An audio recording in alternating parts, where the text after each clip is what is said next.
Man, it is good to be back in LA. I was in Australia and New Zealand all last week. It was a good time, huh, Chin? It was great. Chin and I on the road doing some work. I'm being honest when I say this, man. It was, I know it sounds like I'm exaggerating. I would say it's one, if not the best experience, definitely one of best experiences of my life. I feel like as an artist, and I've always been I've always been scared. Anyone who knows me knows I don't like to travel. I don't like to leave LA. I've always had this weird kind of negative connotation with traveling and going outside America and stuff like that. And going to Australia and New Zealand really opened my eyes, man. I think it's something I need to do more. It gives me perspective. And then also just as a comic and doing these Big Brown breakdowns live and break down the fights and being in front of these large crowds and stuff, doing 5 of those in 4 days, I got into a rhythm. And the stand-up got better. The current events got better. The improv got better. The fan questions got better. The crowds got bigger. So I don't know. It was one of the best experiences I've ever had. I'm so thankful to have this opportunity, and to everyone in Australia and the one show I had in Auckland, New Zealand. I can't thank you guys enough for the support and coming out. And it was crazy, man. It was insane. It was so cool. The coolest thing I've done, I think, ever for work, and I don't even consider it work really. It was a freaking awesome experience. Yeah, man. It was great, man. So thank you, man. Yeah, seriously. Yeah, man, you killed it too, man. It was Appreciate great. it. Be tough to pull this off without, the whole team, man. You, Arsema, everyone who's involved, and then Shrimp, our boy Simon out there, and Brad, all of them, man. Sam, yep, Alex, everybody. It was a team effort. So I had a great time, and it's really opened my eyes. And I have a meeting this Friday with my team, my agents, and I want to go to Europe. I want to do a big Canada tour. Like this opened it up, man. I'm ready to go. Yeah. Like I love doing it, and I think it's what's best. And also, you don't stay so stagnant. You can get into a rhythm in LA, where you're doing the same things and hang out with the same group of people. Like this gave me a lot of time on my own with you, meeting new people in LA, meeting new people in Australia, New Zealand. In New Zealand. And then, just the difference in the fans in Australia compared to here. It's different. It's different, man. Yeah. I did that Q&A the last show. I think it was an hour and a half, maybe a 90-minute Q&A. I was so comfortable. I just want to chill there forever, man. I was so appreciative of everyone who came out. So, again, can't thank you guys enough. And it continues, man, here in America, but we'll definitely line up some other shows. So, in America, we just announced today I'll be in Phoenix at Stand Up Live on July 20th, and then Long Beach, California at the Laugh Factory, and that is July 28th, I believe. And all those tickets are on sale, tfatk.com. My show next week on Thursday at Gotham Comedy Club in New York is sold out. How about every Big Brown breakdown I've ever had is sold out? It's freaking crazy, man. I mean, it's awesome. A little bit of pressure now. You got to sell everyone out. I get nervous if they don't sell out. Really? It's weird. Like, it's weird because when they were like, hey, come to Australia, Brad asked me to come to Australia. He was the promoter out there. And my agent was like, hey, you down to go to Australia? I was very hesitant. I didn't want to do it because I'm like, who's going to buy a ticket to see me perform? Wow. I'm like, who the fuck's going to buy a ticket, man? So whenever these things go on sale, it's my own insecurities. I'm always like, there's going to be like 3 people in the crowd. Just 3 trolls. We're like, fuck you, Sean. I'm like, very cool. Thank you guys for coming. You still paid though, right? Like, I don't know. I always think that. So when they sell out, I get so excited, man. It just, I don't know. It's the way people show love. Makes you realize you're doing something right, man. There's a lot of love over there, man. Yeah. Just seeing everyone pile in, I was freaking, I don't know. I was just living a dream with you. Nuts, man. Yeah. It was awesome. It was nuts. They got a well-oiled machine down there. And then Australia, too, it's just, I feel like they're nicer down there. There's not that Americans aren't nice, but down there, I just feel like so true. They were everyone was friendly. Yes. Everyone. I mean, they liked their liquor. They had their booze. Some of the crowds were a little rough. By the end of the night, I had to shut down a few hecklers, my first couple of hecklers, which was fun as hell. But they were love hecklers. They weren't like hating. No, they weren't haters. Yeah, they're just too drunk. Yeah, that's the only problem. Yeah, where I couldn't get through like my bit. Like I'd be in the military and be like, "We love you." I'm like, "I love you too, man." And the thing, "We love you." All right, brother, I need you to chill out. Fucking USA. Yep. I'm from the US. I need you to sit down and shut the fuck up for 2 seconds. Maybe let's yell after the show. All right. Thanks, man. Like, it was like That's that. how it was, yeah. Yeah. It wasn't like, fuck you, Yeah. shop. There's none of that. Not one bad person. No. It was awesome. No, none of that. And they know they're fighting out there, man. I said this to most of the live crowds out there. It's going to be so good for Australia if Robert Whittaker can become champion. It's going to be so good for that country, man, because they know they're fighting out there, man. They also love their Australian football league and stuff like that, and then New Zealand with All Blacks. But Robert Whittaker could really open some doors, man, be the first kind of, champ out of there. They've had one champ. My mind's going a little blank. Jet lag's, jet lag, people are like, it's not that big. No, jet lag's a bitch. It is. My diet's all off. Like, it's very rare I wake up starving because I fast all during the days. I usually don't eat till like 1 or 2 in the afternoon. Woke up this morning starving. Like, that's what woke me. I'm waking up at 5 every day. I wake up starving. So I'm trying to get my body used to that. I'm just tired. I'm a little out of it. Same here. A little out. Like someone would tell me something and I have to I'm like, what? Concentrate. I'm a little out of it. Like, yeah, you'll even, I'm sure you guys realize on the show, I feel just a little out of it. So, I'm sure it's going to take a few days. I better get my shit together because I have a sold out show tonight at the Comedy Store. Jeez. I know. You have no rest at all. Yeah, that's the way I like it. Do you really? Wouldn't you like at least a couple days to get the jet lag off? I don't know. Does your body feel any pain, or do you feel like lightheaded or dizzy or anything like that? I just feel I feel like cloudy. I feel cloudy, Okay, and like I hit mitts this morning. My trainer's like, "You moving like a sloth." I was like, "I don't know. There's no pop. I don't know what to tell you, man. Like, it's just, I don't know. It's real. Tired. But I'm sure there's ways to shake it. Everyone says work out, right? When I got off the plane, I ran all those miles. I did nothing. But I'll be able to shake it, man. And then, next week it's off to the races. This week's a little busy. I have, I have 2 fighting the kids. We have Will Sasso on tomorrow. Awesome. Also, we have the Big Round Breakdown with Matt Mitrione today. And then I shoot this show for Spike on Thursday with Lorenz Larkin before his big fight in New York City. And then next week, I'm in New York. I leave Wednesday. Big Brown Breakdown sold out on Thursday at Gotham Comedy Club. Production meeting with Spike on Friday, and then fights and TV on Saturday. 0 time off, man. 0 time off. 0. That's the way I like it, though. That's good that you like it. I'll figure some rest out. I'm excited about Phoenix, the announcement of Phoenix. How about the tour art, though, for my boy Average Joe? Dude, I love it. Beast, right? How good is that, man? That's freaking awesome. How good is that? That tour art he did for Phoenix where my face is on the popsicle and it's dripping all over me.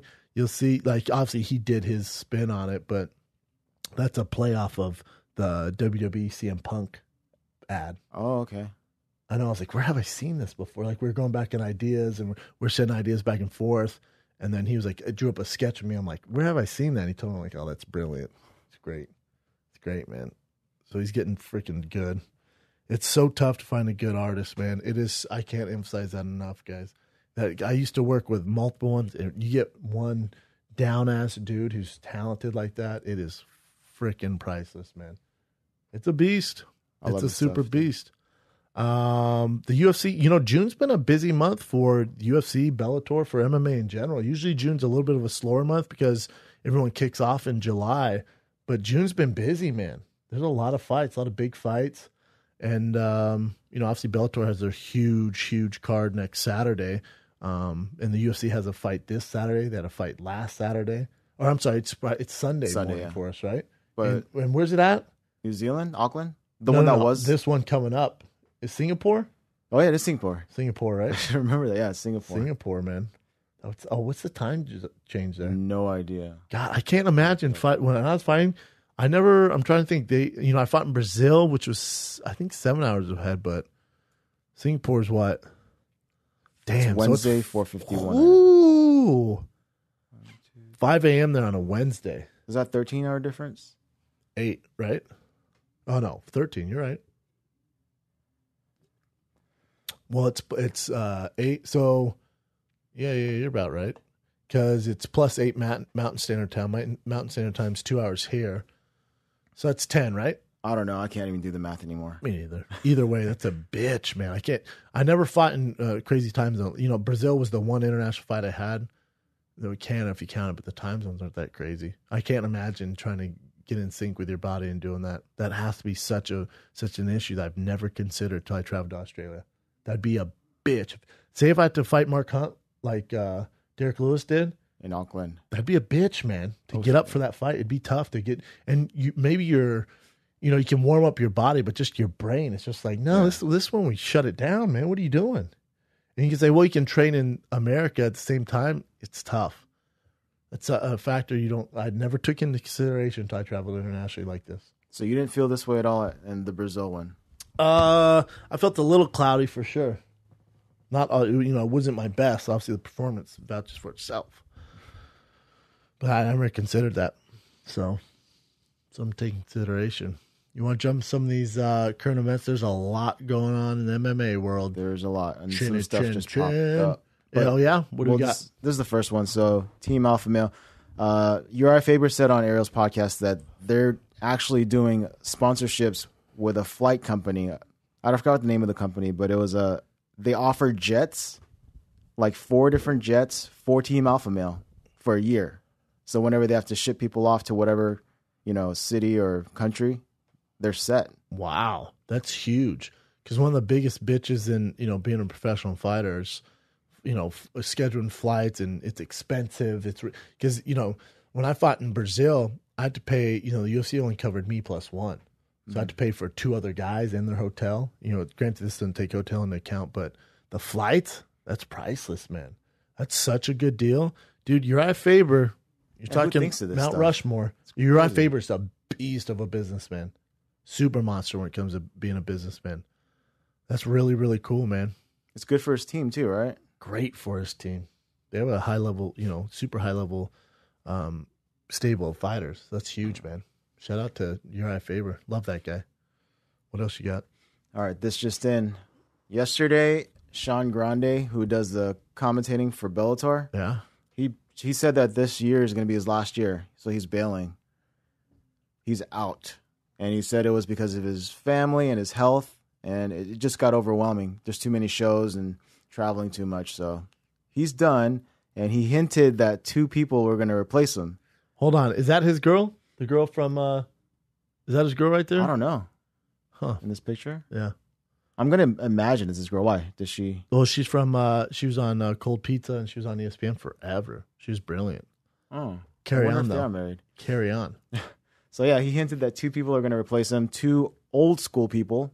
And then it just came out. I love this. Right now that Mike Goldberg and Mauro Ranallo signed with Bellator. Your boy might have knew this for quite some time now. However, could there be a better team? That's a pretty crazy team. Hey, now don't get me wrong. Mauro and Mike Goldberg, is that better than Rogan Goldberg? No, Rogan Goldberg is the ultimate peanut butter and jelly. Yeah. But if there is peanut butter and banana, it's Mike Goldberg and Mauro Ranallo. That is the best tandem in fight broadcast going on today. Name a better tandem than Goldberg and Mauro. It sounds fun. It really does sound because fun. So Rogan's the best MMA commentator, hands down, of all time. Mm-hmm. But him and DC, him and Dominic, that's they're feeling each other out, not taking anything away from any of those guys. And John Anik's great, but Mike Goldberg and Ranallo, that's a beast. But who's doing the play-by-play and who's doing the color? Because they're both color guys. Yeah, I'm gonna imagine Mauro does more of the play-by-play. Mauro's literally, I think he has a photographic memory. He's so smart. He's yeah, very, very smart, very, very smart. Damn, look at Mike Goldberg just bouncing back on his feet. How soon do you think after it ended with him did he know he's going to have this position? A week. Really, that quick? Very quick out of him. Damn. Mike Goldberg? Yeah. I mean, this is such a big pickup for Scott Coker and Bellator, man. Mm-hmm. I mean, last week they announced Big Brown. This week they announced Mike Goldberg and Mauro Ranallo.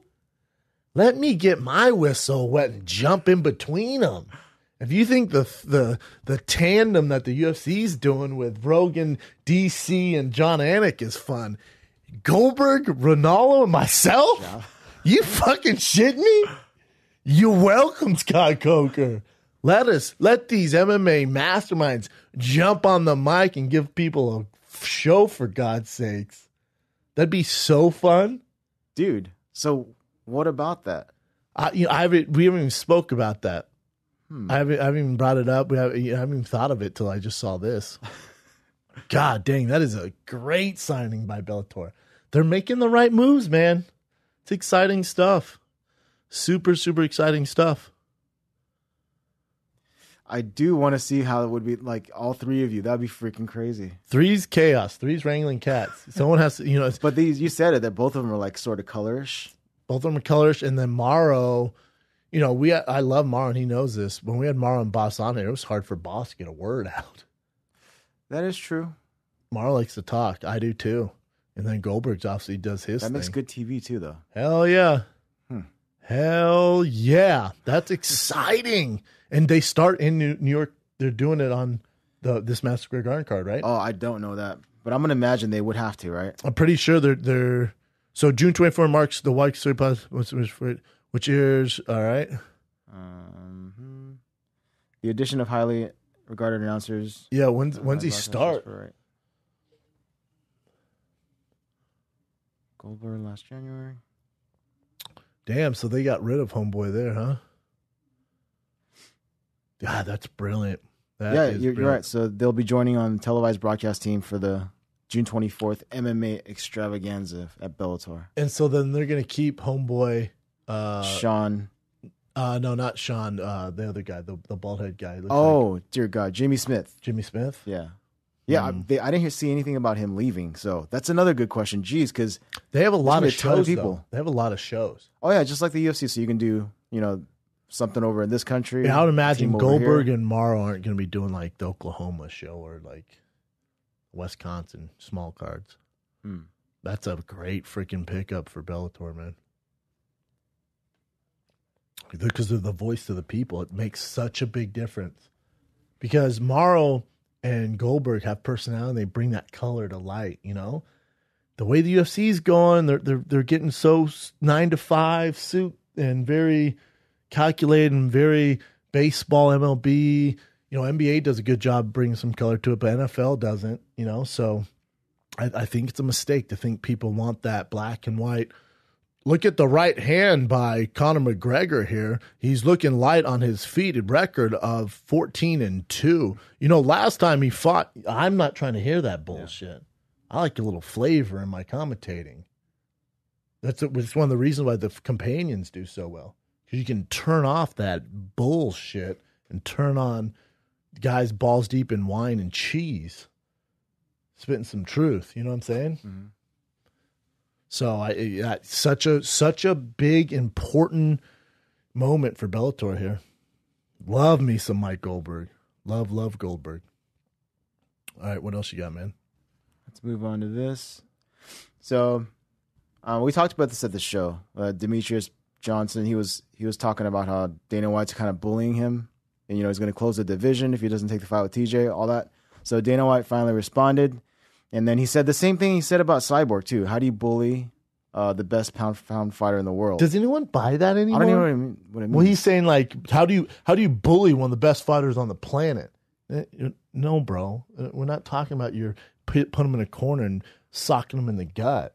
You bully him with your business antics. You bully him by saying, we'll fold the division. Yeah. You bully him by saying, then we're not going to fight you for 2 years. You bully him by saying, we're not going to promote you. You bully him by saying, we're not going to pay you.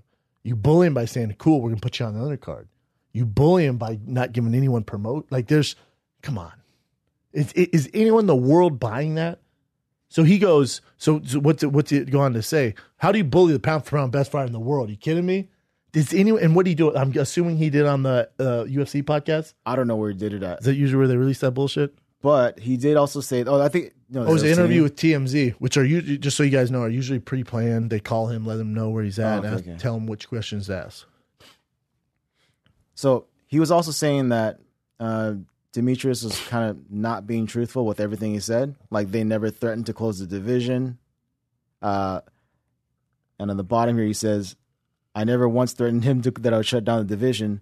But he goes on to say that I told him that we had been talking about shutting down the division for years. He knows that. Yeah. Yeah, just, who are you going to listen to right now? And then White goes on to say, listen, he's already the best pound for pound fighter in the world, and he strives to be the better all the time. The kid can be considered greatest of all time. All right. But no, he says, so he was saying that thing about him, how do you bully the pound for pound best fighter in the world? And then he was like, well, actually, that's what the media calls him. Dana believes that Conor's the best pound for pound fighter in the world. God, get off Conor's nuts. I can agree. I can kind of see where he says with Conor being the best pound, you have an argument there, but you're diminishing your own product here when you do that. Like everyone, like that's Mighty Mouse tag, right? Like that's how he becomes this draw. Conor's already a draw.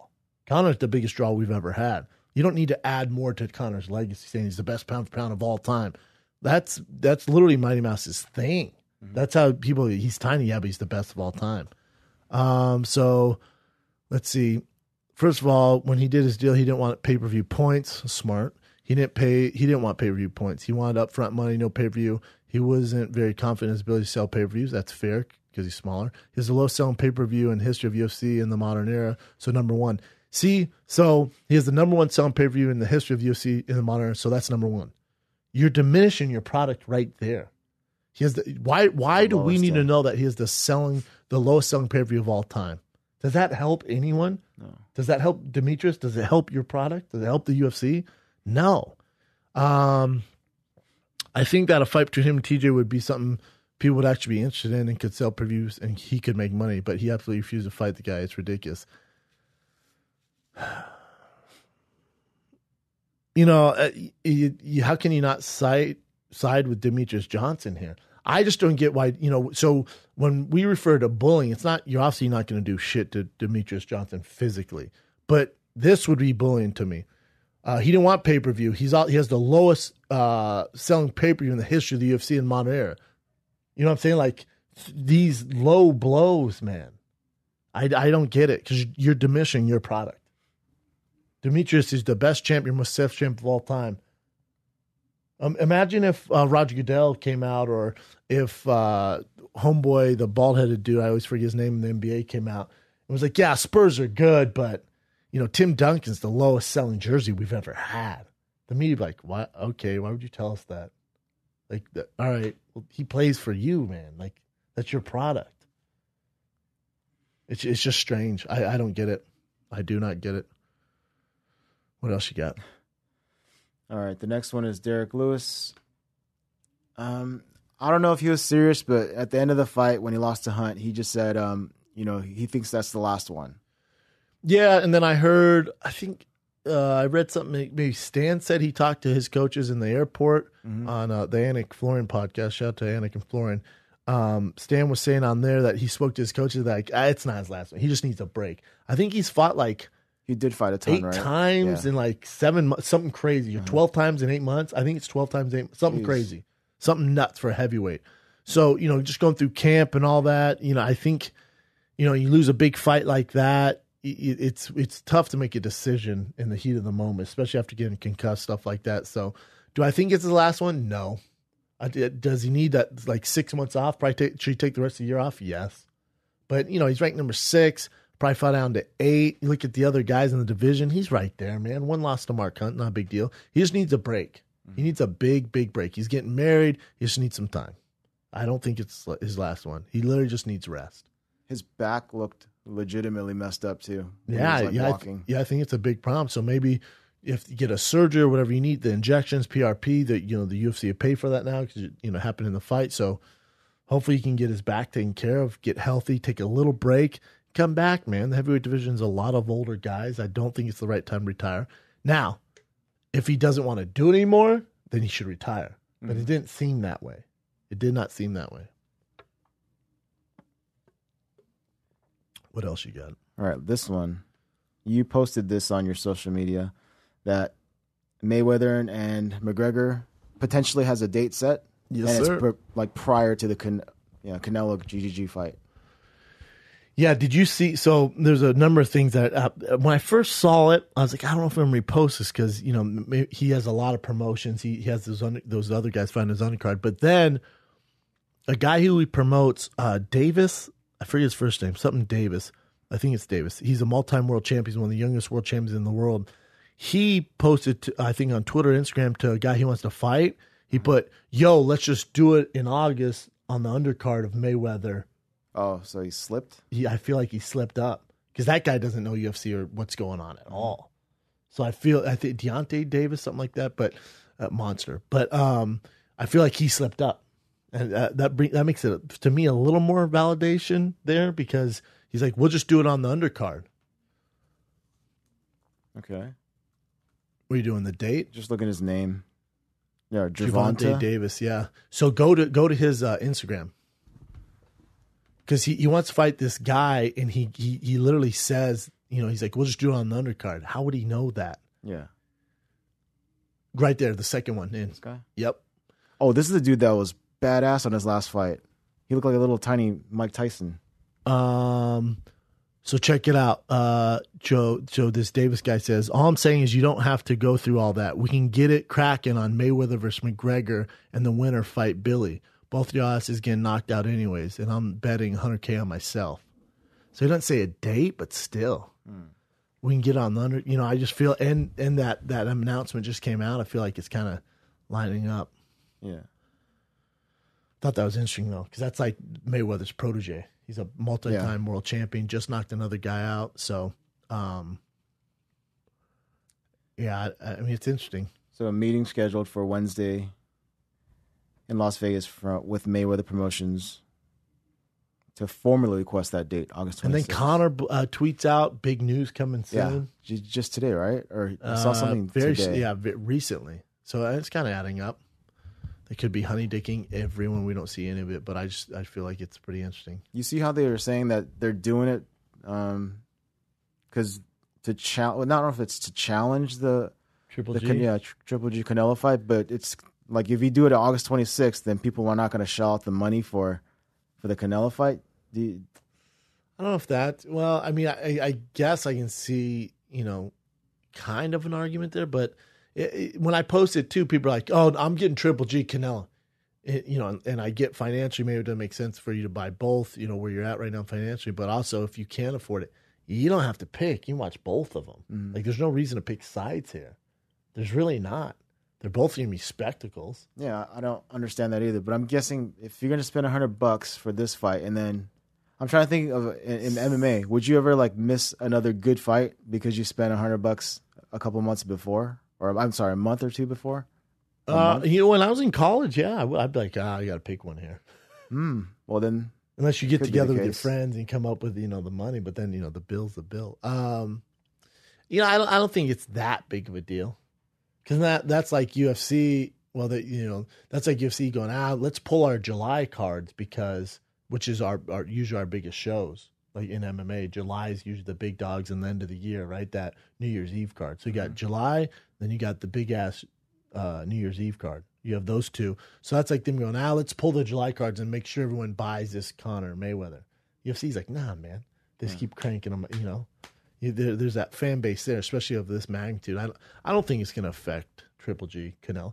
And to be honest, you know, I don't know how big of a deal. You know, Canelo is a huge deal. Canelo, you know, Chavez, you know, broke a lot of pay-per-view numbers. Triple G's not a draw. He's just not. So you can sell Triple G, one of the best knockouts of all time. This is the best fight in our history, you know, in my lifetime, stuff like that. So you can do that, but, you know, that's not. Triple G Canelo's it's not breaking a Mayweather Pacquiao fight. Like, that's not a blockbuster. For a true boxing fan, it's huge. And maybe the common box fan, it's huge. Mm-hmm. Like, my dad's not getting Canelo Triple G. My dad's never heard of Triple G. Like, it's not a pop culture crossover fight like Conor versus Mayweather is. Of course. It's not even close. They don't even compete. So I think people think they're trying to screw over boxing with Canelo and Triple G. I just don't see the argument there. It's apples and oranges, to be honest. The Mayweather McGregor. I'm thinking, like, it's avocados to oranges. How could you actually take up someone else's buys. Like, if you wanted to watch the Triple G Canelo fight, you're going to watch it anyways. Why would watching Mayweather McGregor beforehand, affect that at all? I still don't see how that's possible. Yeah, I get it's just a money issue. Maybe people don't want to dish out, but you're talking. How many pay-per-views are you talking there? I think overall it's not going to make a difference. So so you think you would have sold the same amount of numbers whether or not Canelo? Not Canelo, it might be a little less, but I think only by like maybe 100,000, 30,000, but not like a million. Like it's not going to just shit on it where only like 150,000 people buy Canelo versus Triple G opposed to 1 million before. Yeah. Like it's going to do well because Canelo's a huge draw. He's the biggest draw in boxing right now. Not named Mayweather if Mayweather comes back. But I don't think it's that big of a deal where people should be panicking at all. What else you got, brother? All right. I don't know if you want to get into this one. What do you got? But, okay, so Travis Browne, he went in on his Instagram after Derek Lewis lost, and then he posted some like very, very personal stuff about how, how Derek Lewis was joking around after the last fight with Travis Browne? About Ronda and stuff Ronda like that? And beating women and all sorts of stuff. And then Travis Browne went on to say, I didn't really see all of it. I know he was giving him shit, but I didn't really follow it. So what? So the history is Derek Lewis's mom was beaten up, by her, I don't know, the person she was with at the time. And Derek Lewis saw this. So Travis was saying like, whatever happened to your mom, that was terrible, but you're messing up my family life and everything when you say those lies that you said about me. As far as the domestic violence? Yeah. Okay. You're saying that, people are going to believe you, whatever. Uh-huh. And a bunch of other stuff, but at the very end, he wants to fight him again now. So he called him out. That ship sailed. I can see how Travis can be upset. You're making those accusations and they haven't found anything. It's never a good look to call out a guy who beat you and after he lost. Like you're just like karma's a motherfucker. And the thing is no one likes that. The Black Beast beat you. Derek Lewis beat you, and for you to wait for him to lose and he's at a low point for you to come out, it's a bad look, man. It's a really bad look. And you guys fought and we saw this. You don't need to record this. You guys fought and you record, and you know what I'm saying? You guys fought. We saw what happened. It's over. Like I've seen what happens when you two got in a confrontation, face to face, fist to fist. I saw that. I don't need to see it again. So it's just a bad look. Travis has a fight coming up against some random Russian. So he should probably focus on that and not focus on Derek Lewis, who also is considering, he kind of just announced retirement. Like it's a lose-lose for Travis. For Travis, it looks like he got personal because he talked about the domestic violence and his girl. It looked like he waited for this. He probably had this written out, for weeks. It's just a bad look. Like you're not winning any fans by doing this. And I saw Derek. Do you see Derek Lewis's reply? Oh yeah, well, that will win you some fans. So Francis also called him out, Francis Ngannou, and he wrote, Lewis said that I won against Arlovsky because he's old at 37, but Mark Hunt is 43 years old and beat him like a baby. No, you're reading this like he has good English. Yeah. Let me read it. Go for it. This is Francis Ngannou's tweet. Lewis said I win Arlovsky because he's old with 37, but Mark Hunt, 43 years old, beat he like a baby. Crying emoji. Laughing, crying emoji. Again, Lewis said I win Arlovsky because he's old with 37. He's old with 37, but Mark Hunt, 43 years old, beat he like a baby. Okay? Well, no, that's Derek Lewis's reply. Boom. This is going to win you some fans. Derek Lewis, but Travis Browne waking up from the dead saying he wants a rematch. Francis learned how to use Google Translator talking shit. And there's emojis of like, it's like, oh my God. And, face. And then a middle finger. It's a mic drop walk-off home run for Derek Lewis here. And this is one of the reasons I don't want him to retire, because he's the best personality in the heavyweight division. He's hilarious. Yeah, he's very funny. He's fucking hilarious. I don't think he's retired. I don't think Travis Browne will ever see that rematch. It's not like that fight was close. Francis, I can see Francis and Derek going at it for sure. For sure. Yeah, I want that fight too. Yeah, so I just think Derek Lewis needs some time off. I don't think he's done. I think by him replying like this, it lets you know where his heart's at. I think I think he has a few more left in the tank. He just needs rest. Depending how bad his back is, but I'm a Derek Lewis fan. I really am, man. That was hilarious comeback. What else you got? All right. So Mark Hunt wants a rematch with JDS and possibly in Japan if he could get that. That's fun. Against also cheating bum Alistair Overeem. Yeah, well, the Alistair Overeem was kind of recent, and he kind of knocked him out cold. I like the JDS fight. You know, when him and JDS went at it, and if you remember, JDS knocked him out with a spinning heel kick as a heavyweight. It was a good fight. The Alistair one is too recent. That doesn't make too much sense. I don't know why Alistair would take that fight. But also, JDS has to fight freaking Francis Gano. Is that happening for That's real? happening for 100%. That's happening. Wow. So Francis Gano, JDS is happening in July. Pretty sure it's July or August. Jeez. It's coming soon. And that's probably a loss for Dos Santos, to be honest. Really? He just got knocked out. He just got starched by Stipe. Then you book another fight against a heavy-handed puncher. If it was arrested JDS, I think it's a different story. But, you know, so let's say JDS loses that one. It's not looking pretty, man. And then you got to fight Mark Hunt next. So I like the Mark Hunt fight for JDS, depending on what happens with Francis. But that's a tough fight for JDS. Yeah, especially if he was concussed. He got knocked out. What else you got? Yeah, that's such a super fast turnaround. That sucks. Oh, a win for one of the good guys. You know, both Derek Lewis and Mark Hunt are good guys, but Mark Hunt needed that win. And JDS is one of the best guys ever. I don't want to see him get freaking knocked out again. That sucks. Yeah. All right, moving on. Stephen Wonderboy. You know how he used to say he would never fight George St. Pierre and vice versa? George St. Pierre's the one who got him into MMA. Yeah, so they're super, super close. He says that now he believes it is a possibility and he would have to fight him if he had to, like, for the title. Yeah, I mean, that's if Wonderboy gets the title. It's a big if, right? Because GSP's not fighting unless you have the title. So,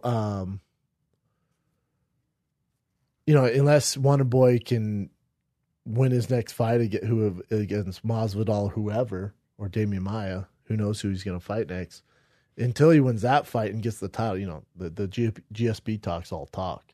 You know, their training partners, GSP brought him in, he introduced him to everybody, brought him down to Denver first, train with him. Nate and us would go up there to train with him in GSP. So GSP's kind of the one who got him involved in mixed martial arts. So, yeah, I mean, money talks, man. Fighting, it's a business. Business is business. So I think for Wonderboy, you know, and he hasn't trained with GSP in quite some time. So he's like, yeah, I'd fight him now. You know, it is what it is. That's his biggest payday ever. You see those dollar signs, you're going to fight him.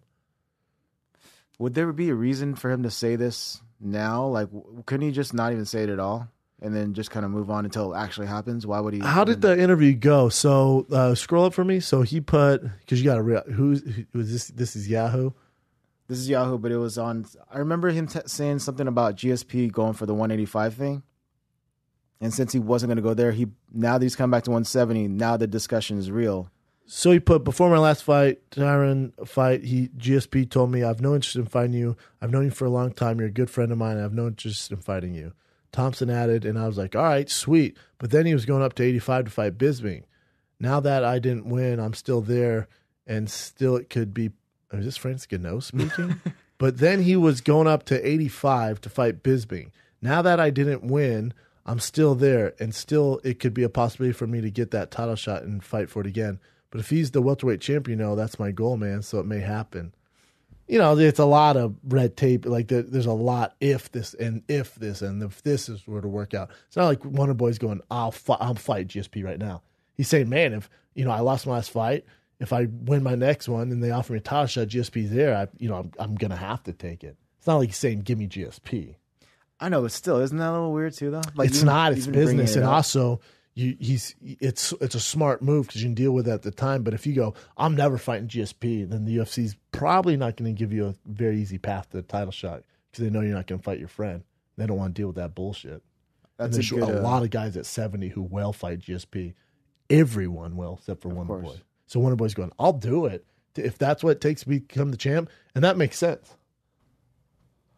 So since Matt is the guest today, Mitrione? How close were you guys before you had to fight him? Mitrione and I were very close. I mean, you know, on The Ultimate Fighter, we were drawn. When I say drawn to each other, we had a common coach in Lauren Landau, who's my strength coach and also helped Matt before he was getting ready to go to the NFL. And so he's like, oh, my boy Matt's going on there. So me and Matt kind of talked before that. Then we met in the house. He was the only guy I even had some sort of relation to because of my old coach, Lauren Landau. So we became friends, in the house. A lot of guys, didn't like Matt, thought he was going crazy. And you'll see if you look back on such old school memories, when Matt was sick and I feel like he was looking cussed. I was the one giving him Gatorade and helping him out. And we were, he's my closest friend in the house, him and Kimbo. So, we were close, man. And we never wanted to fight each other. But when you're in the fight business, so when you get the call and they go, hey, you got Matt Mitrione, and I go, fuck, is there anyone else? They go, there's no one else. This is the fight for you. Take it or leave it. Otherwise, we're going to bench you for a long time. I'm like, all right, I got to take it. So I took it, and I called Matt. I was like, hey, they're offering you. I got to take it, man. He goes, I know. They just gave me a call. I went, we got to do it. And he goes, I agree. Have to do it. And, neither one of us have room to freaking talk there. So I go, let's hype this thing, though. Let's we're on pay-per-view. We're the third fight. It's a huge card. John Jones versus Gustafsson is the main event. Like, this is a big fucking card. Khabib was on that card, if you remember. Like, there's a lot of good fights on that card. So I said, let's hype it and try and stick out. And I said, I'm going to talk shit. Take nothing personal. And he went, for sure. I went, you do the same. He went, for sure. And I started talking shit, and he took it personal. And then we ended up really hating each other before the fight. And you'll see it at Wayne's, we almost fight each other. And that was real legitimate feelings on his end, not mine. Okay. Not mine. I knew what I was doing. I know the best way I could beat Matt is find an emotional Matt. Mm-hmm. And that's what was my plan, and that's what happened. Wow. Because I wanted to get him to rush in so I could take him down. I knew if I could get him to fight emotional and, not fight a smart fight, it really helped my chances of winning, which were get him down to the ground, submit him.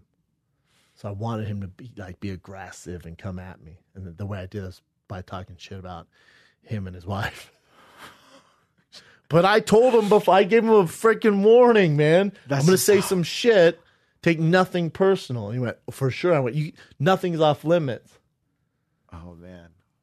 So when you're actually in there with him and I'm trying to imagine myself hitting a friend. I know you submitted him, but yeah, I'm trying to imagine myself hitting a friend. I was trying to knock his ass out. He's trying to knock me there's out. No tenant. There's none, because you're in there and you realize the repercussions. Your career's on the line. Especially, both of us. I was coming off a win against LeVar Johnson. My contract of the UFC were up. This is all predicated on me getting a new contract, a higher paid contract, all my sponsorship money.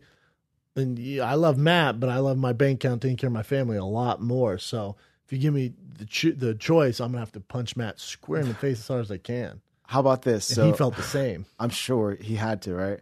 Oh, yeah. Would you, is there any part of you that, like a gentleman's weird friends agreement, like you just don't want to be the first one to throw the first strike? Nope. So you would actually, if you see one, boom, you're going to go for it. 100%. And he would too. Look, if I've always been known as one of the nicer guys in there. So when, I wanted to shake hands before the fight, he goes, nope. He waves it off. They play it all the time because when Jones and Gustafsson fought, they play that fight over and over. So you'll see me and Matt, I go shake hands, and Matt goes, nope, we'll do it after, motherfucker. Like, Jesus, that's so serious. Let me just take it down, right? Great. Nah, that's a tough fight. Matt's a tough motherfucker, man. If his mind is right, you got a real problem on your hands.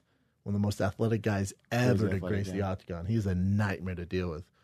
You'll see how happy I am after that fight. Relieved, A, I didn't get knocked out. B, now I'm in the chips are in my corner as far as negotiating and all my sponsors in the UFC. So that was a big, big night for me. But yeah, Matt's a monster. And we got Matt on the show today.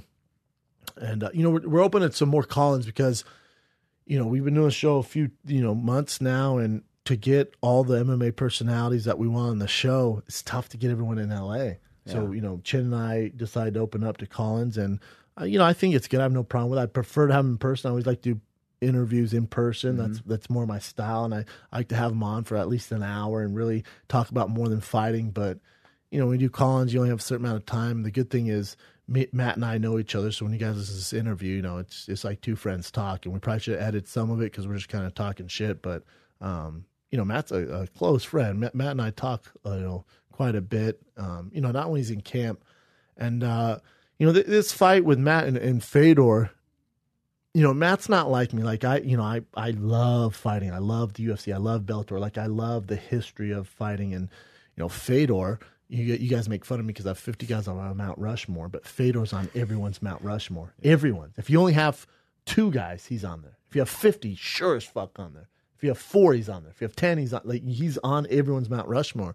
So, for me, the legacy of Fedor and fighting him, it'd be a big goal, and it'd be a big load to carry on, man. And I can relate to him because when I fought Crow Cop, I felt the same kind of stress and the pressure of fighting this legend. Oh my God, man, all that comes with it. And when I was walking around New Jersey, I was getting booed and people were throwing oranges at me. I'm in the fucking States. He's Croatian. Why are you guys throwing oranges at me? But that's Crow Cop. I'm just a speck in the sand as far as MMA goes, man. But that's Crow Cop, and he's fighting Fedor. If there's any legend bigger than Crow Cop, it's Fedor. Fedor beat Crow Cop, so. It's a lot for Matt to take on. When I saw it, it's a fight of a lifetime. It's Madison Square Garden. It doesn't get any bigger. And, I just know Matt, and I'm hoping he's taking this fight serious for many, many of reasons. Financially, career-wise, his legacy, and we all know what Fedor's capable of. Yeah.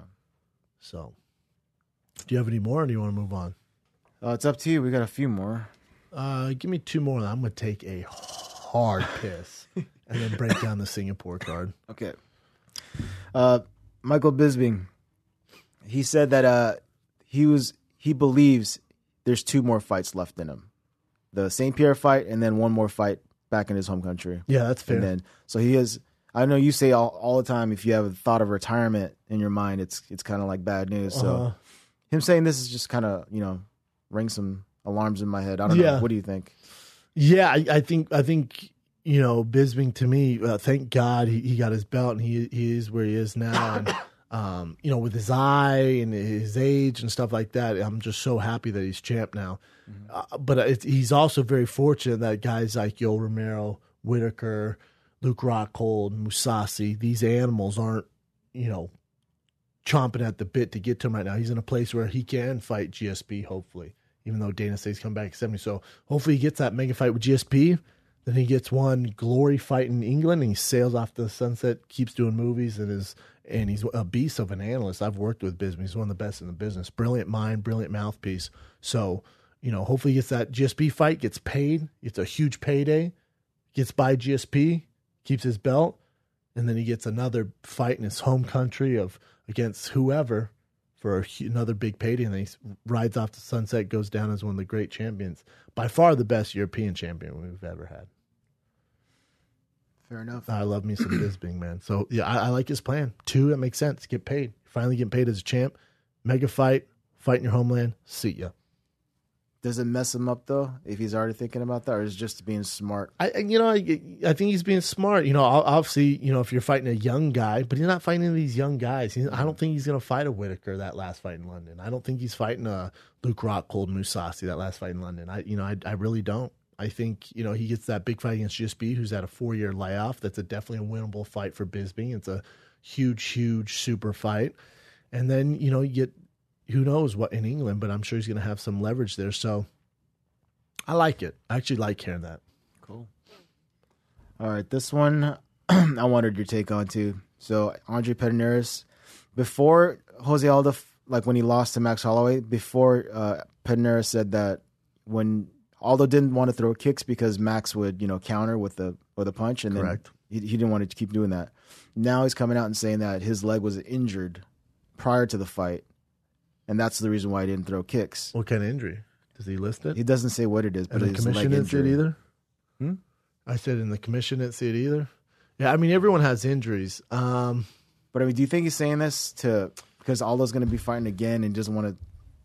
I don't know. This makes him look better, maybe. No, I think the run for Aldo's over. It's over. I always talk about MMA is about runs, and the run for Aldo, he had a freaking amazing run. This doesn't help anything. And let's be honest, one of the reasons Aldo didn't throw kicks is he's having so much success on the feet with his hands. He was teeing off on Holloway. He was winning both rounds. He was way up. I had him winning both rounds. He had a speed advantage. There was no need to throw leg kicks. He didn't need to shoot takedowns. He didn't need to throw leg kicks. So I just think he believes so much in his boxing. He was being successful with it. He didn't make adjustments. And Max Holloway didn't end up knocking him out. I think you need to give the champ his due, Max Holloway here, and be like, yeah, we're having success on the feet. He learned the hard way that Max is obviously very good in boxing too. You gotta give Max credit where credit's due. Max, a guy, he fought freaking Ricardo Lamas as a southpaw, fought Jose Aldo traditional. What? Think how talented that guy is. He can switch back and forth. He's just as good. That's the evolution of the mixed martial arts. That's how big of a deal Max Holloway is. He fights southpaw as good as he does traditional. He can beat world-class guys either which way you want to go. Then he can switch like he did against the Cub Swanson fight. He can switch between the two. He can stick to one. So if you're southpaw, he can go traditional. If you're traditional, he can go southpaw. Make it really difficult for you, especially if you're not good at dealing with that and going back and forth. He's going to be a nightmare to beat, man. A nightmare. So I don't like this stuff. Like, there's no reason for the coach to come out and say this. Cool, your guy got knocked out. Yeah. Well, cool. If I'm Max, cool. Your guy got knocked out, man. He was successful on his feet, so he decided not to throw leg kicks because his boxing was, he was kind of getting off first, and he had a speed advantage, so he stuck to his boxing. Oh, cool, I knocked him out. He didn't throw leg kicks. Okay, cool. It kind of diminishes, there's always excuses coming out of this Aldo camp now, which sucks. What's that last thing? Aldo and WC, 4.45 leg kicks per minute. In the UFC, 1.85 per minute. So, he's notoriously known for less leg kicks. And also you got a bigger, rangier guy in Holloway, so leg kicks really aren't to your advantage there either. God, don't make excuses, man. Going back to Holloway, I heard him on the MMA Hour, his interview. I love the way he thinks. He was saying stuff like, a lot of people say, if you're going to be the next Hawaiian legend, are you going to be like the next BJ Penn or something like that?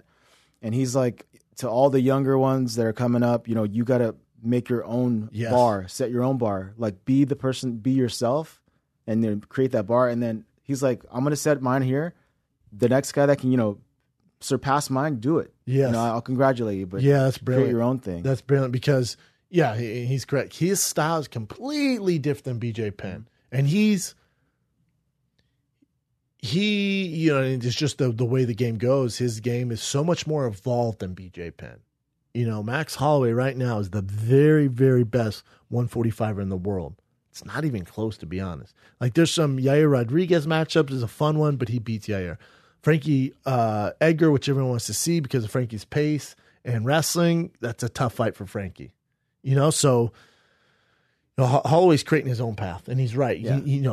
So he took the torch from BJ Penn. Fucking run farther, man. Because the young guys don't know BJ Penn. They've heard of him, but they really don't know his legacy, stuff like that. Max Holloway's the next guy. He's right. And also, if the UFC plays their cards right, God, you could have a huge draw in Max Holloway, man, in that Hawaiian culture. Yeah. The money doesn't make a lot of sense to do a venue in Hawaii because of tax reasons and other ticket sales and stuff like that.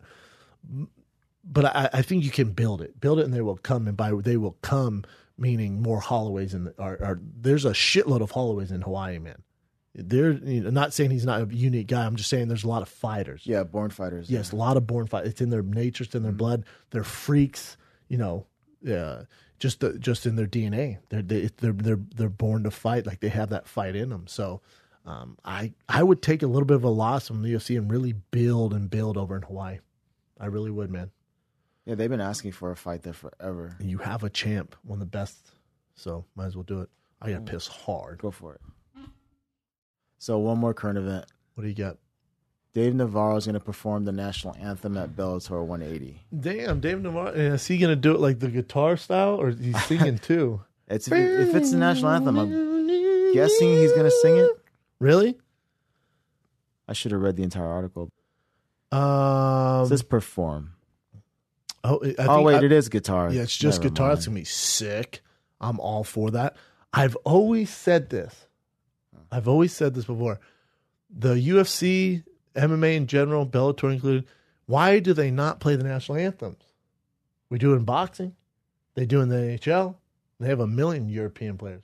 They do it in NBA, NFL. We do the national anthem. You're in goddamn United States at a huge event. Why do we not play the national anthem for every show here? Bellator's doing Madison Square Garden. Goddamn right they are. Dave Navarro on the shredding the guitar with mascara and eyeliner on? You shitting me? Hell yeah, I'll watch that. It's going to be a spectacle, son. So excited for this. It just adds to this huge night for Bellator, man, at Madison Square Garden. That's huge. That's awesome. Love it.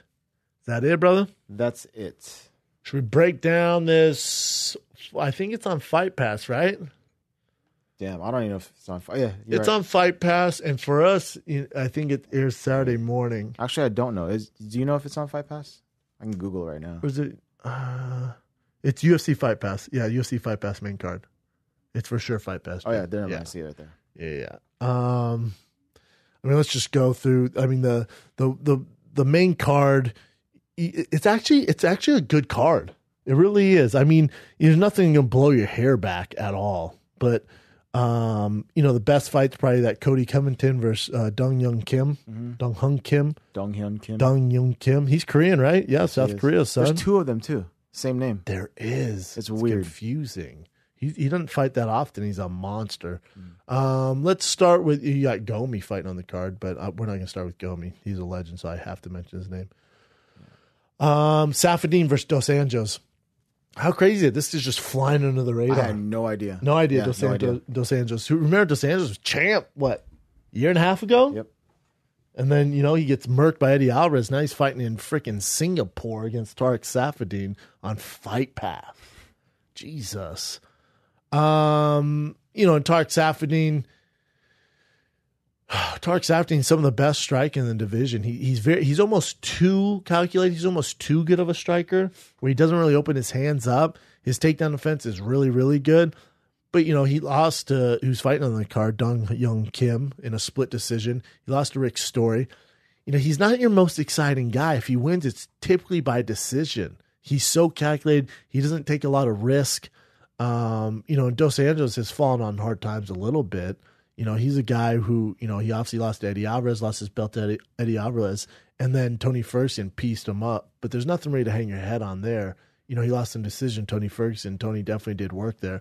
But before Eddie Alvarez knocked him out, he lost his belt. He destroyed Cowboy, destroyed Anthony Pettis, beat Nate Diaz, beat Ben Henderson by knockout. I mean, you're talking about a real monster. So, I like Dos Anjos in this fight. I just feel like, his grappling is going to be the difference. He has more knockout power. Safadine plays it too safe to win this type of fight. I would assume Safadine's kind of on the back end of his career. Oh, this is also his first at 70. Yeah. So, a non-diminished Dos Anjos versus a play it safe Safadine. I like Dos Anjos in this. Are there betting lines up? I would assume Dos Anjos is the favorite here. Yeah, but Dos Anjos is still a tough customer. Because he did get beat by Tony Ferguson. Nothing to hang your freaking head on. It's Tony Ferguson, for God's sakes. Minus 280 for Dos Anjos. That makes sense.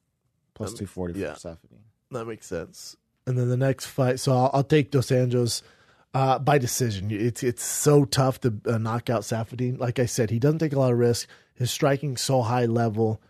He's going to be a tough guy to catch. But I'll take Dos Anjos. He's going to get some takedowns, but Safadine pops up to his feet. It's not going to be your fight of the night. Let's just put it that way. It's not your fight of the night. Your fight of the night is the next fight. Yeah, Dong Hyun Kim versus Colby Covington.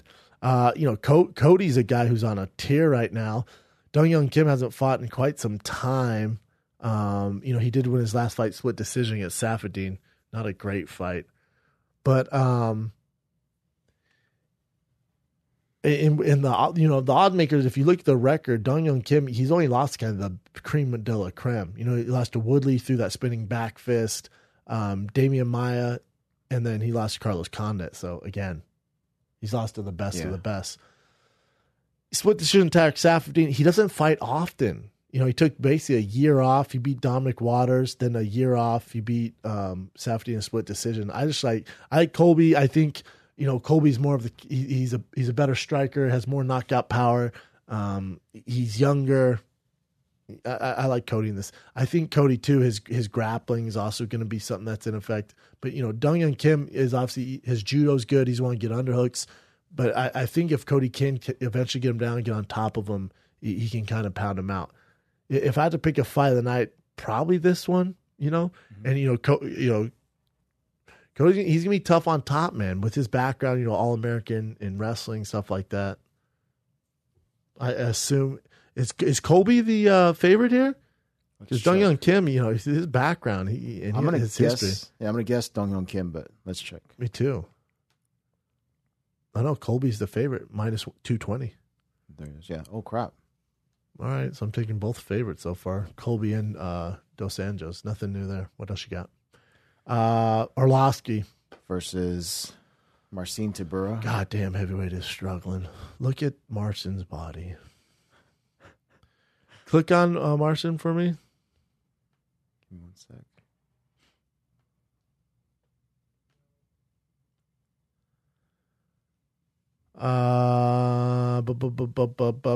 So Marcin has 3 fights in the UFC. He's 2-1. He had kicked that Fedor guy, and then he beat Luis Henrique, and then he lost in unanimous decision to Timothy Johnson. God, dog, I like Andre Arlovsky here. I mean, I know he's going off of 4 losses, but look at his 4 losses. Stipe, Alistair Overeem, Josh Barnett, and Francis Gano. God, homeboy he's fighting doesn't beat any. He's not even sniffing any of those guys. So I like Andre Arlovsky in this. I know Andre. His chin's gone, stuff like that. Andre's way more technical. He's a veteran. I think this young cat's going to come out of the gates really, really hard. The last thing to go is power. I like Andre Arlovsky. What's the odds on this? Is Arlovsky a favorite? Let's see. No. Underdog. Jeez. There's my underdog pick. Yes. Minus 250 for Tybura. I like Andre Arlovsky in this fight. Because if you've seen Tybura fight, he's very sloppy. He's going to go for the knockout early. I know that's trouble for Arlovsky, but Arlovsky can just use his veteran kind of craft and fight smart. You get behind his jab, footwork, and then land that powerful overhand right. He should be able to beat Marcin Tybura. For that guy to be ranked number 13, that's insane. That's if this doesn't work out for Arlovsky, is he done? Done. Yeah. Done. It's over. He should be done no matter what happens after this fight, to be honest with you. And then the main event, you got Holly Holm versus Betch Corriea. If anyone, listen, Arlovsky needs a win like a motherfucker. Holly Holm needs a fight that she wins so bad. You go 0-4? Your only win was against Ronda Rousey? Like she doesn't want to be that one-hit wonder. She just doesn't. So, she lost. So she beat Ronda, right? That was the most epic knockout in all time in UFC. Then she loses to Miesha Tate. Then she loses Shevchenko, which nothing, and then she loses Jermaine Durandamy, which, that Jermaine Durandamy, say what you want, I thought Holly probably should have won that fight and Jermaine should have been disqualified, but that does not matter. On paper, Durandamy beat her. So she's 0-3 out of her last 3. And she was undefeated. She never lost. And she's lost her last 3. So where's Holly Holm mentally? Where is she at? She's lost 3. She got kind of screwed over that last one. Shevchenko beat her fair and square. Miesha Tate obviously choked her out. That was a great fight. Last minute chokeout too. Yep. Tough one, man. Her first loss, last minute chokeout. So in Holly's mind, Holly, amazing boxer, world championship boxer, multi-time world champion. Where is Holly at mentally? And I would say Holly knows this is a showcase fight for her.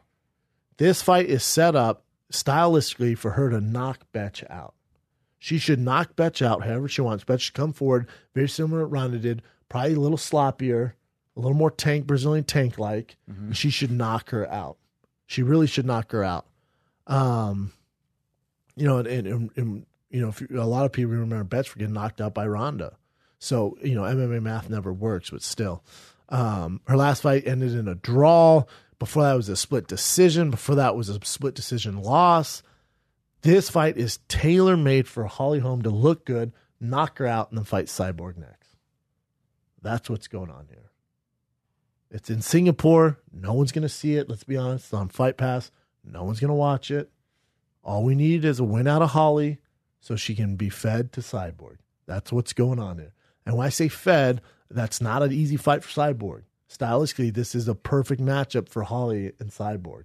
It's a very intriguing matchup if this were to happen because it's a world-class striker. You know, she's very good with the footwork. She's a counter striker. She wants Cyborg to come forward. That's the fight for Cyborg that would sell and make sense. All this is a toss-up. This is a softball. Knock it out of the park, Holly, so you can go fight Cyborg. It's on Singapore at fucking God knows when. No one's going to be up. There's going to be 70,000 people watching, maybe hardcore fans. There might be a couple of Singapore fans in the crowd who probably don't have a clue who you are, what's going on. That's just the nature of the sport. This is a tailor-made fight for Holly Holm. That's what's going on here. And then she's going to fight Cyborg. So you have Holm for sure. I have no energy in my body. I have Holm. I have Holm in this fight so bad. I have Holm in this fight. Now, you might as well ask me, did O.J. Simpson do it? Yeah, I'm positive he did it. Is Holly Holm going to win this fight? I'm positive she's going to win this fight. If she doesn't, wow, it is over. It is over. Your career's done. You go 0-4, you lose to a fucking toss-up fight. Hey, Holly, if I'm the movie writer, I'm writing this movie, you win this, then you're fighting Cyborg. That's what's going on here. You better win this fight. No pressure. But all the chips are in her corner. The stylistically, the matchup, everything. It's all geared towards Holly. That's all that's going on here for her to fight Cyborg. And she's a minus 620 favorite. And I'm surprised she's not a minus 1,400, to be honest with you. She's the biggest favorite on the card it's very obvious what's going on here. This is Randy Couture versus fucking who's the boxer? Come on. Remember Randy Couture fought the James Toney. There you go. This is James Toney, Randy Couture. We all know what's going to happen here. Holly Holm, Betch Corriea. All right? That's what's fucking going on here. I would not bet on Betch Corriea. She's not made to win this fight. The bet you can make here is I think the over-under on it does go past 4 rounds. Holly's not a finisher. But the only reason I like that bet, I don't know what the odds are. The only reason I like that bet is Holly's a finisher when people rush at her with no technique, a la Ronda. Yeah, but I could see her knocking Betch out, because she needs that stamp fight. This is that stamp fight that they can replay the next day in the afternoon, or they can show on the highlights. Like, look, no, this is a good fight for Cyborg. Look, Cyborg, she knocked out a girl. See, I know she's on 3, but look, she just won. That's what's going on there. It's designed for her to get a highlight reel knockout at the expense of Betch Corriea. I'm sorry, Betch, but that's what's going on here. No one's going to watch this fight. No one's going to watch this card. Although it's a good card. I wish it was on. I don't have Fight Pass. Neither do I. I wish it was on Fox Sports or something. So I'm sure people will tweet me the results. That's how I will find out. It's interesting that you're not watching and I'm not watching either. No. You got to make it. If you're gonna do these random cards like this, you got to make it accessible. I need no effort on a Sunday. I need you to text me what channel to turn it to type effort. I need as easy as possible. You want me to watch this, and I'm balls deep in fighting. I don't have Fight Pass. There you go, guys. So just go over. I got Dos Anjos in a decision. I got Colby Covington via, I'll say he gets the finish. That'd be your fight of the night. I got Arlovsky via KO. God, I'd say second round. He's going to fight smart, use his footwork. I got Holly Holm in a 3rd or 4th round head kick KO. Gadouche. There you go. Any other brain busters? 0. Is that it? That's it. Ladies and gentlemen, we got one of my favorite people in the world. He's one of my good friends, training partner, a long time. We also fought each other, unfortunately, and he fights next Saturday in what some would say the biggest fight of your career. I don't know. I thought Brendan Schaub's fight was bigger than Fedor. That depends who you talk to. But ladies and gentlemen, we got Matt Mitrione. on the phone right now. What's going on, brother? I miss you, man. No doubt, man. No doubt. I miss you too, man. It's funny. Like I see these, I get these clips coming across, like, my social media feeds. And, you know how it is, man. Like when you're training and especially being a father, like you just really get in your own little world. And it's like a really great breath of fresh air to see you doing things that doesn't involve physical violence. You just kind of remind yourself, like, there's a normal life out there. Once I choose to be done, there's a normal life. Yeah, it depends who you follow. There's some guys you follow and you'll be like, oh my God, that's how this thing ends. That's the way my movie ends. Yeah, dude, that's the truth, man. I think that stuff. And I'm like, dude, I really, and I don't want to end up addicted to meth and in prison, dude. I don't and prison broke, CTE. Dude, for real, man. Like, I'm so happy I live in the Midwest where it costs like nickels to live. I'm so happy. Yeah, you're like, I think my mortgage payment last month was seven shiny nickels. What? You're silly. You're silly. Are you still training with the same camp? Yeah, man. I train. I split some time with Henry down in Florida with the combat club down there. But for this fight in particular, I really felt that my team two-time, the guys in Indiana, were a better blend. And so I've been up here almost the majority of the whole time. Plus, it's easier on my heart, man. Like, it makes my life easier being around my babies and getting them every other week. And I get to hang out with them and chill, and it's really nice. That's so important, because before you were doing you're doing mainly your camps in Florida with the Black Zillions, or just with Henry in general. How were you doing that? Well, for the most part, it was Henry and Coach Greg, the wrestling coach down there, and that's who I would work with most of the time. Like, I got grappling in independently. I just didn't, I didn't necessarily agree with a lot of things that were going on there. And you know me, like, I don't put on big gloves to spar. I don't spar heavily.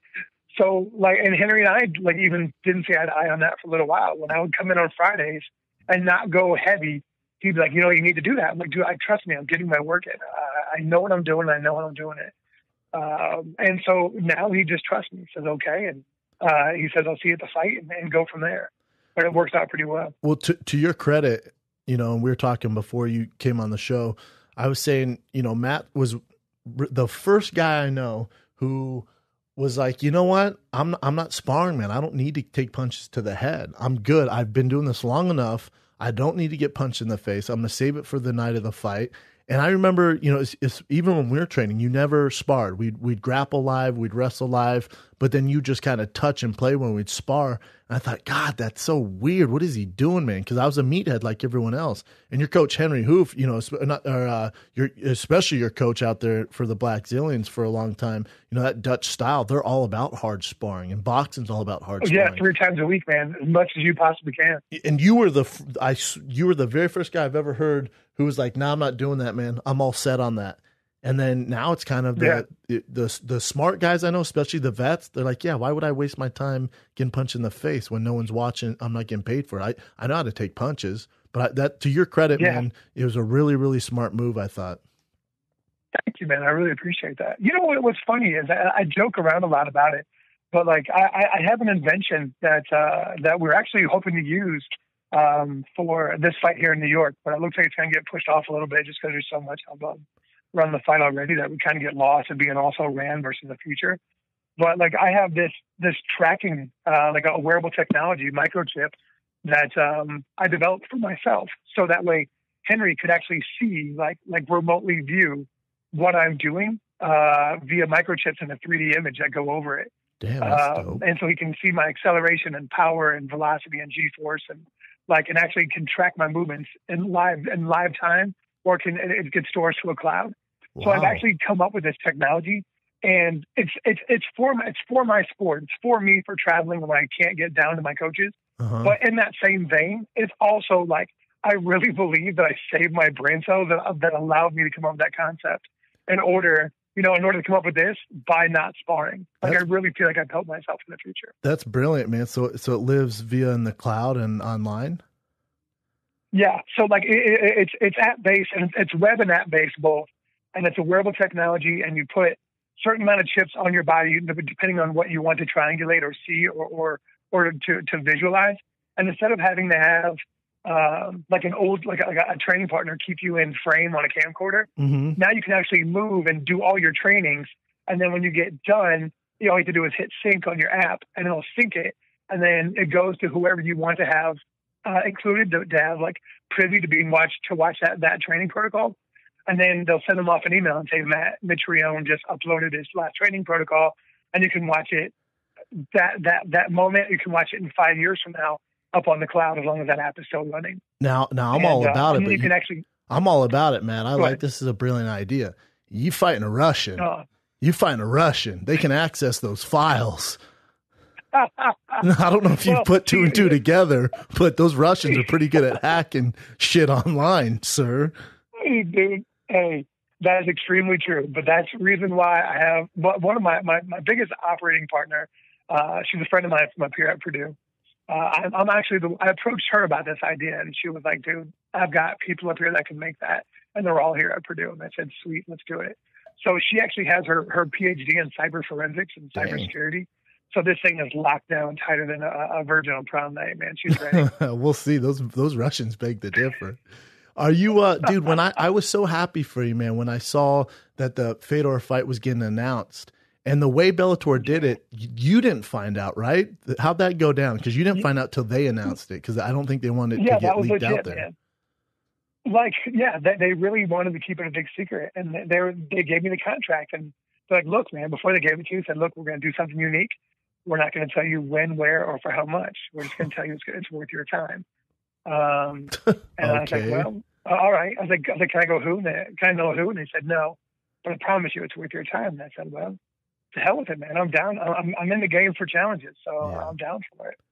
And I found out when he walked out. I didn't even know he was there. Nobody even told me he was there in the back before I walked out. Nothing. And when you found out it was Fedor, first thought that ran through your mind, be honest here. No one's listening besides holy a million shit, he's people. Wearing that sweater. You're just like, that is a bullshit Russian sweater. Like, that fucking sweater, bullshit. Like, and then when I was like, holy shit, man. Like, really, like, my genuine thought was, I'm going to steal his legacy. Like, that's really what my first thought was. Like, I'm going to steal it. I mean, I'm taking everything he's ever worked for. And, I can relate to this because I fought a guy in Mirko Krokop who's my hero. And, that's very similar legacy to Fedor. And my whole dilemma with fighting a guy like Krokop, especially at the stage when I fought him when he was good. And, after he lost to me, went on to win K1 and do some, had some other big wins. But the issue is do you view him like Fedor, the last emperor, in Pride in those Strikeforce days? Or do you view him as Fedor, who, that Melodano fight and the fights before that? You know what I'm saying? Like, do you view him what he is now? Or do you go back and watch his tape when he was in his prime? You know what's great about that is that I'm sure you remember this when I was a fighter. I don't know shit from Shinola when it comes to fighters or fighting. That's true. So, like, I can fight, but I remember I was asking who people were, and they're like, do you really not know who that guy was? And I thought I was kidding around. Yep. Like, so I never fell in love with who Fedor was. Fedor to me is just a dude. Like, I understand what he's accomplished, and I understand the depth of all he's capable of. But I'm not in awe of him because I didn't come up in this sport. I didn't come up in this to be enamored by or to be impressed by. I came here to win and get paid. So it never affected me in any other way. That's a great point. So in football terms, he's basically our Walter Payton. You're fighting Walter Payton. Yeah, he's our Walter or Barry Sanders. That's who he is. Correct. Now, if I were to walk up to one of those two, I'd be, oh my God, like I'd make a mess. That's such an advantage for you. Sweet, man. It's like somebody else meeting Walter Payton who has no idea who he is. God, that's like, such okay, cool, man. I didn't think of that. I didn't even think that. And in the house, this is correct, Matt. We were in the house and Roy Nelson walked by and Matt was like, look at that fat guy. I'm like, whoa, that's Roy Nelson, son. And you're like, who's that? I'm like, Roy Nelson?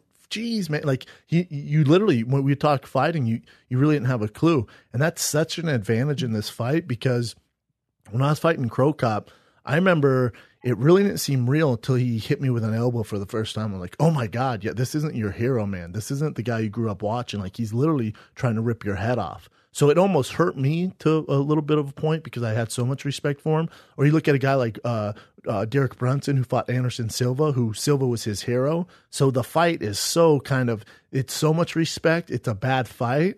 Where for you, this is just another dude. To you, this is a Russian with a dad bod and terrible style. Yeah, really. Like he's explosive. I look at Fedor, and from all I've watched, and from what mostly my you know me, I don't really watch film that much. So it's mostly my coaches. But like from what I've seen, he's a dude with a bad body who's extremely explosive and very, very quick. Mm-hmm. And that he throws punches in bunches, but he throws them in a straight line. His overhand right followed by a left hook, followed by a right hook, followed by an uppercut, followed by a hook, followed by an uppercut. And that's what I see. And he closes distance really well. He's got really solid body locks. When he was younger, he used to have really solid sequences of like shots, knee picks, takedowns, flares. Yes. But you don't really see it a whole lot anymore. He doesn't really do that many wall takedowns. He's mostly an open space takedown guy. And if he's on the ground, he's trying to pummel you. He doesn't really look, unless he lands in side control or half guard, he doesn't really look to pass. He looks to attack. That's what I see. Mm-hmm. I see just a film breakdown. That's mm-hmm. it. And so if, and you're never one to shy away from predictions, and obviously the strength you have going this fight, if I look at it, is obviously your footwork's better than his. You're quicker. You're more of a power puncher. I think that's fair to say. I'm Fedor of today and Matt of today. If we're looking at attributes like a video game, your power punching is going to be higher than his. Do you feel like that's a huge advantage for you going this fight? I feel that. Yes, my power. But I think that's always an advantage, right? Like I think you're genuinely one of the only people I've ever fought that I never got to get off on. I never had. Like, it really threw me off. Like, what really threw me off? And actually, it was similar to how you fought me, was how you had your hands so low when we fought. Because I really didn't know, because I knew you were waiting for it to dive in on a double. Mm-hmm. And so, it threw me off. My distance and timing was off because of that. And it was the first time I'd ever really seen it, because I expected to play with your hands a lot more and to kind of get you kind of biting on the things I wanted you to bite on, and then sit back once you kind of committed to it and counterpunch. So I just want to make you uncomfortable enough to overextend yourself. And so Fedor does that too a lot, where he bounces up and down like almost bunny hops. Yep. And then he throws from his hips. Mm-hmm. So I actually watched our fight again to kind of see what I was doing and what I was up to. But I'm sure they know they know exactly what I'm going to do. They know my legs are going to be active against him. I'm going to be moving a whole lot. My range is going to be one of the biggest things, how long my arms are. And really like just opening and closing the door. I've been watching this shit ton of Lomachenko stuff and really trying to capitalize on some of that. Like, brilliant. Like I want to be a larger body where I can open the door from the inside, open it from the left, from the right, attack and make space when he's countering. Yeah, I think that's a perfect plan. I think with Fedor, he does come from that old school pedigree where, you're a guy who your kicks are vicious. You can throw from southpaw, traditional. Your left hand's a beast. You're good with your right hand. And I think just being unorthodox really going to mess this dude up. I really do. And if I'm Fedor, I'm being dead honest here, Matt. If I'm Fedor, I'm going to come out and swing a little bit on the feet with you. But with his Sambo background, he is good on the ground. His arm bar, stuff like that. He's going to be pretty nasty with some of that stuff. I'm trying to get your big ass down. I'm not sitting in the pocket trading with Matt Mitrione. Yeah, 100%. I completely agree with that. We expect reaching in for body locks from the jump. Correct. And I'm sure that his ego will be like, I don't need to do this. I fought the best in the world and I beat the best in the world.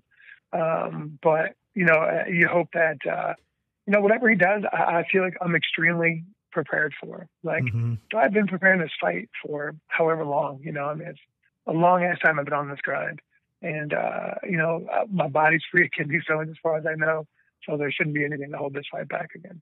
Love it, man. And fighting in Madison Square Garden, when you signed with Bellator, did you envision any of this? I mean, you're talking Madison Square Garden, Fedor. Let's just say that again. Madison Square Garden, Matt Mitrione versus Fedor. That's insane, bro.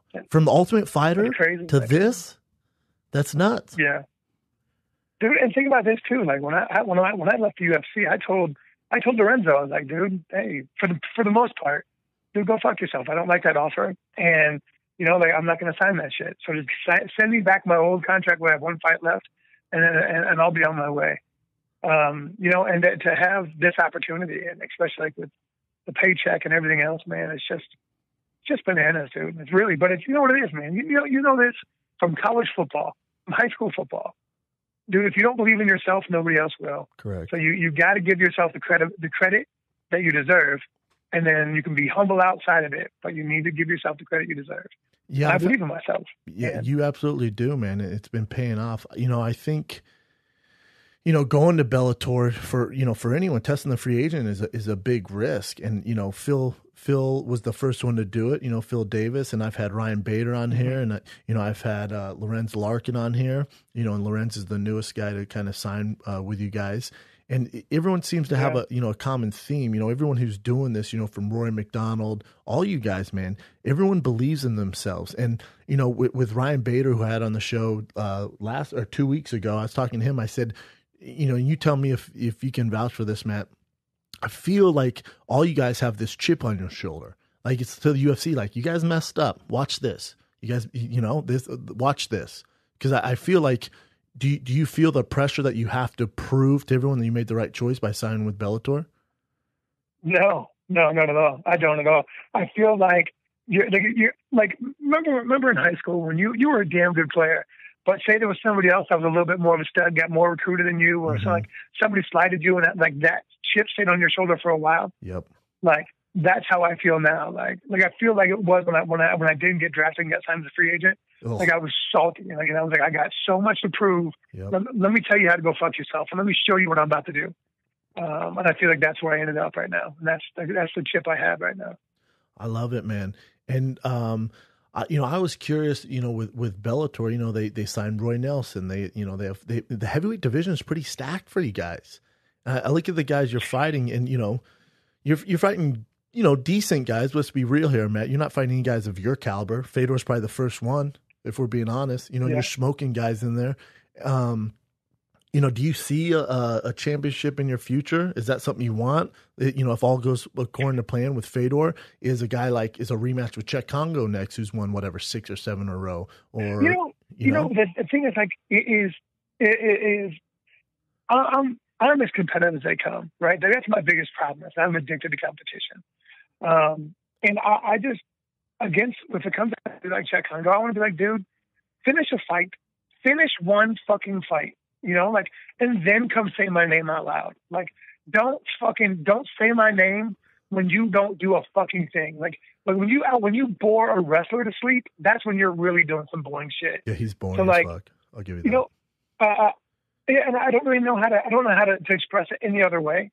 But I mean, dude, hey, they pay me, I get in there and scrap. I know what I'm going to do against whoever I'm going to fight. So if that's who the guy's going to be, then it is what it is. But, dude, I'm not trying to have the most boring fight on the planet. I'm not trying to fight a dude who doesn't want to fight and just wants to run away. I put my body through hell in order to go through hell. Don't let me walk through a garden. Yeah, I agree. His fights have been super boring. I can't believe they even aired that last one, even though it was on tape. I think it's like 11 out of his last 13 fights have been split decisions or unanimous decisions. And I think the only 2 that he won were like I think his last finish was 5 years ago. It's tough. You got no argument out of me here. He's the boringest heavyweight on the roster, hands down. He looks like Tarzan, fights like Jane right now. But the thing is, he pulls down over 1 million viewers a fight.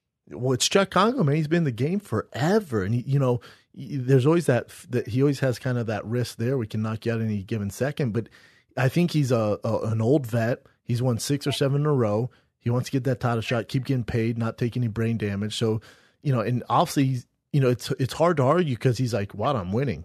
Do something about it. Stop my double leg. I'm winning. You guys don't like it. Cool. Knock me out." Yeah, I completely agree. And I understand that. And that's what that's what they're going to come back and say, right? And I understand that, and I'm down for that. All I'm saying, Matt, I just wish there was somebody that really wanted to fight. I agree. So you have a good dance partner. All I'm saying is, how much better does it sound, Matt Mitrione, world champion? Like, is that something that you want? Is that the end of the rainbow here for you? It is. And especially dude, all I want to be is, when I get done, when I retire, when I choose to be finished, I want to be able to rest and be like, dude, I accomplished everything I wanted to accomplish. And if I didn't accomplish it, I at least had the opportunity to accomplish it. Mm-hmm. So, and on my bucket list is a strap. That's what I really want. So, yeah, that's where I'm going. That's what I want to get. But then it's not just getting a strap, right? It's like defending a strap. It's the drug. It's the pipe dream. It's a thing that you can never turn away from. Yep. It's the Everest you can never unless get you're to Big the Brown. top of. And then you're like, well, I'm just going to go be a bigger celebrity without getting punched in the face. Get out of here. Get out of here. I'm going to be mad at you if all goes according to plan in New York City and you knock out Fedor and you don't get on the mic and demand a title shot. I'm going to run into the ring, WWF style, Macho Man, freaking, you know what I'm saying, the Warrior, and do it for you. I'm going to rip a promo for you out of your hand. Solid. I'm with it, buddy. I'm with it. Dude, but wait. If that's my only way to get you back in the cage, well, maybe that's cool. Oh, that ain't happening. Some shit here. No, I'm your Flavor Flav. Boy? I'm your Flavor Flav. I'm not your Iced Tea. I'm Flavor Flav, man. I don't want that. I mean, Mr. T. I'm not Mr. T. How about your boy talking shit to Derek Lewis when Derek was like, hey, look, man, my back is messed up. I think I'm going to retire. I don't want to do this to my family anymore. Then your boy chimes in talking about, oh, I knew you don't have the heart or the balls to fight me again. Oh, you talking about Travis Brown? Dude, that motherfucker, dude, you for real? Like, this dude beat me by some bullshit, by doubt, by me not to be able to see, by seeing double and shit. Yeah, you got. And then I'm like, well, this motherfucker will never fight me again, blah, blah, blah. And he doesn't say a word. Then he loses, gets smoked by old boy, and then talks about, oh, you don't have the heart to fight me again? Dude, you need to get on before you get spit on. Nerd. Oh, that was bad. Nerd. Yeah, that was bad. Derek Lewis almost killed a guy. That was a bad one. You don't really watch fights though, right? Like you don't really keep up with what's going on in the UFC or any of the Bellator cards? I've got no clue, man. I have no. Only way I know about things is because people tell me about it. That's all. Mm-hmm. But you know, like the kind of the what's like the business aspect of things, right? Like as far as what's going on with the UFC and, you know, behind the scenes there. Do you still deal with that no? If it involves money, I know about it because I'm the one setting my own market. So nobody else is going to make sure I get paid unless I make sure I get paid. Yep. So I know who's getting what and I know how to get it. And fortunate enough, you know this, man, like we've been in the game for so long that we have earned a lot of trust and respect. Where if I ask somebody, hey man, shoot me straight, what's going on with this here? And I'm like, all right, that's how I'm getting paid. These are my bonus structures. This is what I'm getting. So I know who's getting what. So when I go into a conversation, I'm coming in with ammunition. Yep. That's smart, man. Well, I'll get you out on this before we get you out of here. But and I get this, you know, I do these by the way, live. I'm 270, by the way. You're so you got to cut 5 pounds? Dude, I'm 270 pounds and I'm killing my Tabatas. Killing them. I'm not mad at that. Big boy on the way, bigger and older. I did 2 sets of 8 Tabatas today with 20 on, 10 off with a minute rest in between. And I was on Aerodyne, I was in the 80s all the way through until like the 6th one on my last one. God, like dog. 6, 7, and 8, I get down in the 70s. I was humping it, dude. Is this the hardest you've trained for a fight? No, it's not. But for some reason, my body just responded really well. And like probably because I was doing like some strengthening stuff just for like I was working with Purdue again. So I was doing some strengthening stuff, and they had me doing a ton of hips and lower body stuff, deadlifts. You know, for some kind of idiotic reason, I started doing deadlifts today, or not today, but a little bit ago. I was pulling like 465 off the ground for sets of 8. Like, what am I doing? I'm not trying to get hemorrhoids again, dude. What the hell am I doing? I was big then too. So that's that gorilla strength, though. That's that gorilla strength. And if you've seen what Fedor does in the mountains with logs and wild Kodiak bears and stuff, those deadlifts I think are going to pay off for you. Those Russians, brother, that's what they do. True, man. They wrestle bears, brother. Hey, before we get you out of here, brother, are you? Yeah, I do these live shows, right? I just got back from Australia, and it's comedy mixed with fight breakdown, and I do fan questions. And at every fan question, I can, without the benefit of doubt, everyone always asks me, how can we get a fighters union going? How do you see the Fighters Association going? And I just say, man, it's like wrangling cats. Everyone's out to get theirs because it's not. You know, it's not like other sports. Like you're your manager, you're your publicist, you're the talent, and you're all wrapped in one. So when you're that guy, it's tough to get people to come together as a group. So I don't know if there's something you want to touch on. Dude, that was this whole entire 30-minute interview plus. Like there's so much to cover and talk about when it comes down to the union. Do we need one? Absolutely, 100%. Are we ready for it? I think emotionally, we're ready for it, but mentally and structurally, no chance in hell. Agree, we're not there yet. We're in leather helmets right now if it's football. Yeah, for real. And it sucks, man. But but the UFC did it right. But per their business plan, they didn't pay us enough, and we're all starving. We all need money, so we can't skip out on fights. Correct. That's what happened. Mm-hmm. That's what they wanted. Mm-hmm. Well, brother, I agree. That's a conversation another time, maybe off air for about 2 hours. Maybe we'll get a beer after Saturday night. But I'll be in New York, man. You better get your ass to my live show on Thursday. And I'm wishing you the best, brother. And is there anything else you want to tell the fans? Anything? No, brother, that's it, man. Thanks for having me on, man. I love you. I miss you. I can't wait to see you, buddy. I miss you, man, and I'm looking forward to seeing you Saturday night. Ladies and gentlemen, Matt Mitrione taking on... What's up? Congrats on your babies, buddy. Thanks, man. Appreciate you, brother. I will see you in New York. Ladies and gentlemen, Matt Mitrione facing off against the legend Fedor on June 24th, pay-per-view Spike. Thanks, brother. Love you, man. Bye, buddy. Bye. All right, guys. Thank you for listening. It's good to be back. I'm sorry I missed last week. I thought I could record one on the go in Australia. I was dead wrong. We had no time. I thought I could record one in the plane. Nope, that was my only downtime to get rest and study things for the show. So I apologize that there wasn't one last week, but hopefully you guys dig this one. And next week I'm in New York. That show is sold out, but watch me live on Spike, breaking down all the pre-fight coverage with my partner in crime, Jen Brown, and that is on Spike TV. And in July, I am at Stand Up Live in Phoenix, Arizona on July 20th. And then I'm in the Long Beach City, LBC, Snoop Dogg territory right before UFC 214. I'm there right after weigh-ins, Long Beach, Laugh Factory in Long Beach, UFC 214, breaking down that, slanging jokes, slapping bitches, grabbing titties. I made all that last part up. All I do is slang jokes and break down fights. I apologize. Anything you need, tfatk.com. Tickets for all my shows. I love you guys. Thank you for listening. As always, I'm Brendan Schaub. Bigger, badder, browner. I'm out.